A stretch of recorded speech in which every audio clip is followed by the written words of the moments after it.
Kali ini saya akan menjelaskan mengenai materi tentang batuan metamorf.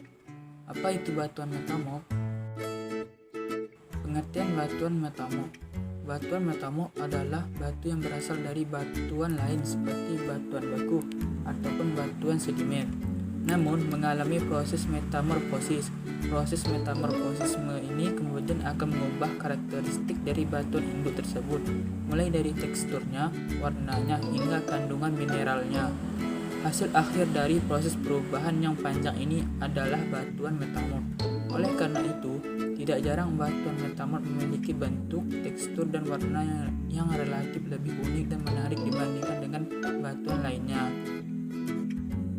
Proses pembentukan batuan metamorf. Batuan metamorf hanya terbentuk ketika terjadi proses metamorfisme khusus di permukaan bumi. Batuan ini tidak terbentuk secara langsung, melainkan harus melalui proses metamorfisme ini.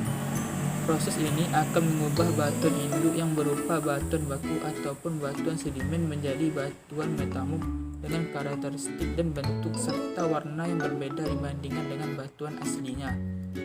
Secara umum, proses pembentukan batuan metamorf dapat disederhanakan menjadi beberapa tahapan.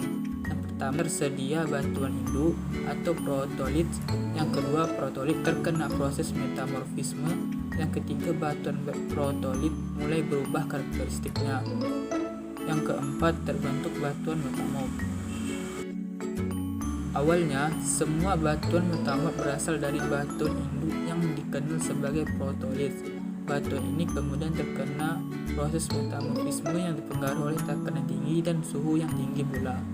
Proses metamorfisme tersebut secara perlahan-lahan mengubah karakteristik batuan protolit menjadi batuan lain yang bersifat metamorf.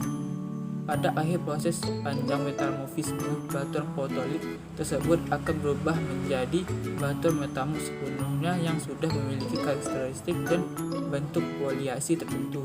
Secara umum, terdapat beberapa faktor yang mempengaruhi proses metamorfisme batuan. Faktor-faktor tersebut antara lain yaitu perubahan temperatur. Temperatur juga menjadi salah satu faktor yang mempengaruhi proses metamorfisme. Temperatur yang tinggi dapat membuat batuan meleleh dan membeku kembali. Jika dipadukan dengan tekanan yang tinggi, suatu batu dapat melampaui titik lelehnya tanpa meleleh sehingga menciptakan bentuk kristalisasi dan komposisi yang unik. Umumnya, perubahan temperatur ini disebabkan oleh masuknya batuan protolit ke dalam kerak bumi. Seperti yang kita ketahui, semakin dalam lapisan bumi, maka semakin tinggi suhunya. Selain itu, perubahan temperatur ini juga dapat disebabkan oleh gesekan antara batuan. Gaya gesekan antara dua batuan dapat menyebabkan terjadinya panas di perbatasan kedua batuan tersebut. Umumnya, pada proses metamorfisme, suhu yang mempengaruhi proses tersebut berada di kisaran 350 sampai 1200 derajat Celcius.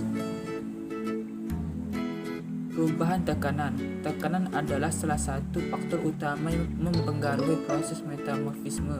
Tekanan yang tinggi dapat membuat batu mengalami rekristalisasi atau pembentukan kristal-kristal baru, sehingga mengubah tekstur dan juga kondisi pengkristalnya. Untuk menyebabkan rekristalisasi dan metamorfisme, menurut Jackson dibutuhkan setidaknya tekanan sekitar 10.000 bar. Perubahan tekanan ini umumnya disebabkan oleh pergerakan lempeng tektonik, longsoran, ataupun aktivitas lainnya yang menimbun dan menekan batuan protolit tersebut.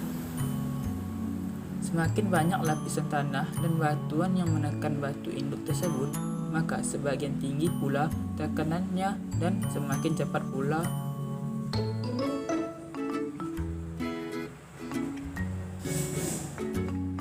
untuk menyebabkan rekristalisasi dan metamorfisme. Menurut Jackson dibutuhkan setidaknya tekanan sekitar 10.000 bar.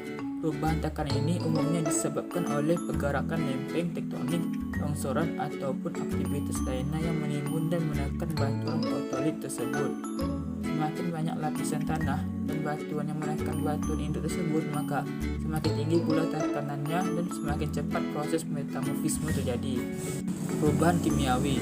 Selain faktor tekanan dan juga suhu, aspek perubahan kimiawi juga penting dalam proses metamorfisme.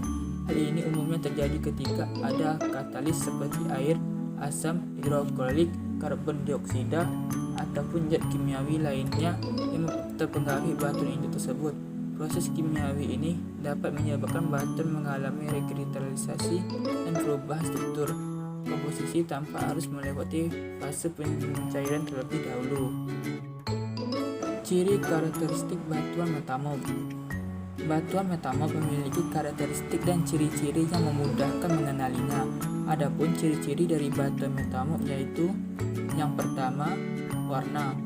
Proses metamorfisme dan komposisi mineral yang berbeda-beda pada batuan induknya menyebabkan batuan metamorf hasil metamorfisme ini memiliki warna yang berbeda-beda pula. Contohnya adalah feldspar, kuarsa, mica, dan plagioklas yang berwarna terang keputih-putihan. Tentu saja, batuan yang mengandung mineral tersebut akan menghasilkan batuan metamorf yang berbeda dengan yang mengandung ortoklas, olivin, ataupun muxofit. Oleh karena itu, warna dapat kalian gunakan untuk membeda-bedakan batuan dan meneka batuan apa yang menjadi batuan induknya atau protolitnya. Yang kedua, tekstur. Tekstur terdiri dari bentuk, susunan, dan ukuran butir mineral yang ada pada batuan tersebut. Secara umum, terdapat dua macam tekstur yang dapat kalian temukan pada batuan metamorf, yaitu tekstur relik dan kristaloblastik. Relik atau sisaan adalah tekstur batuan asal yang masih dapat kalian lihat dan amati pada batuan metamorf dengan mata telanjang. Hal ini dapat memudahkan kalian untuk menerka batu apa yang menjadi penyusun batuan metamorf tersebut. Kristaloblastik adalah mineral yang tergantung pada batu yang sudah terkristalisasi. Tekstur kristalisasi ini terbentuk karena proses metamorfisme itu sendiri, bukan berasal dari batuan asalnya. Yang ketiga, struktur. Secara umum, terdapat dua jenis struktur yang ada pada batuan metamorf, yaitu struktur foliasi dan non-foliasi. Struktur foliasi artinya adalah terdapat lapisan-lapisan menyerupai garis-garis atau lembaran pada batu tersebut. Hal ini merupakan akibat dari aktivitas penjajaran mineral seketika mengalami proses metamorfisme. Seiring dengan meningkatnya derajat metamorfisme, umumnya garis foliasinya pun semakin jelas terlihat. Struktur non-foliasi adalah batuan metamorf yang tidak memiliki garis-garis sejajar tersebut. Hal ini terjadi karena proses penjajaran terjadi dengan tidak sempurna atau terdapat proses penjajaran yang sporadis sehingga tidak membentuk lapisan-lapis yang jelas terlihat. Yang keempat, bentuk kristal.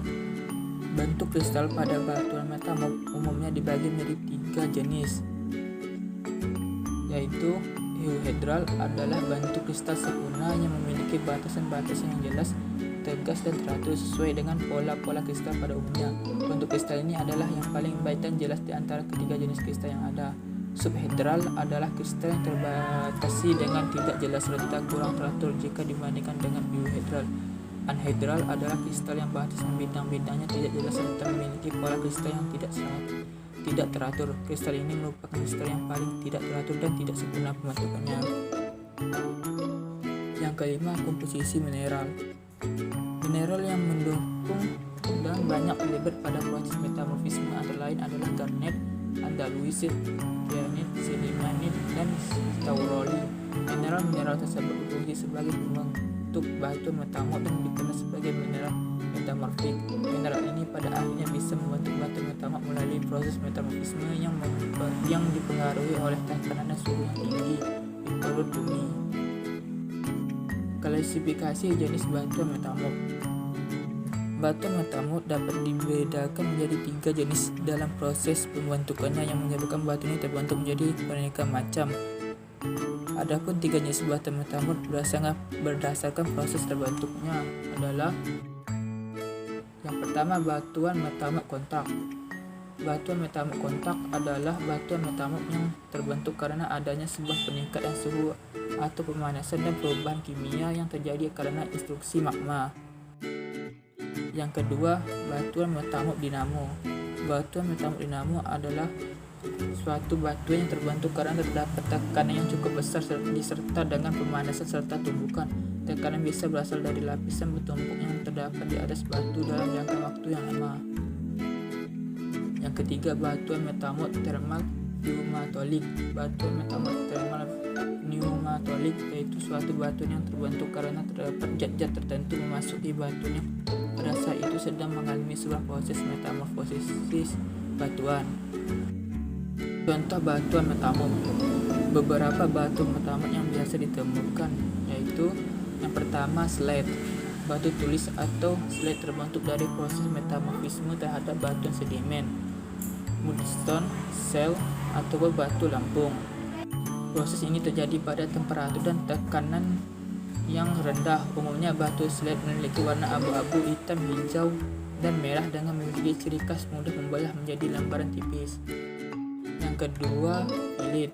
Batu fillit merupakan batuan metamorf yang tersusun dari mineral kuarsa, kerisit, mika, dan klorid. Batu ini merupakan kelanjutan dari proses metamorfisme yang terjadi pada batuan slate. Batu fillit memiliki warna merah kehijauan dengan memiliki ciri khas membelah mengikut permukaan gelombang. Yang ketiga, gneis. Batu gneis adalah batuan metamorf yang terbentuk dari proses metamorfisme batuan beku dalam kondisi temperatur dan tekanan yang tinggi. Pada batu ini kita dapat menemukan rekristalisasi dan foliasi dari mineral kuarsa, feldspar, mika, serta amfibol. Batu gneis memiliki warna abu-abu dengan memiliki ciri khas kuarsa dan feldspar yang tampak berselang-seling dengan lapisan tipis amfibol dan mika. Yang keempat, skis. Batuan skis atau kerap disebut skis adalah batuan yang mengandung mineral mika, grafit, dan hornblende.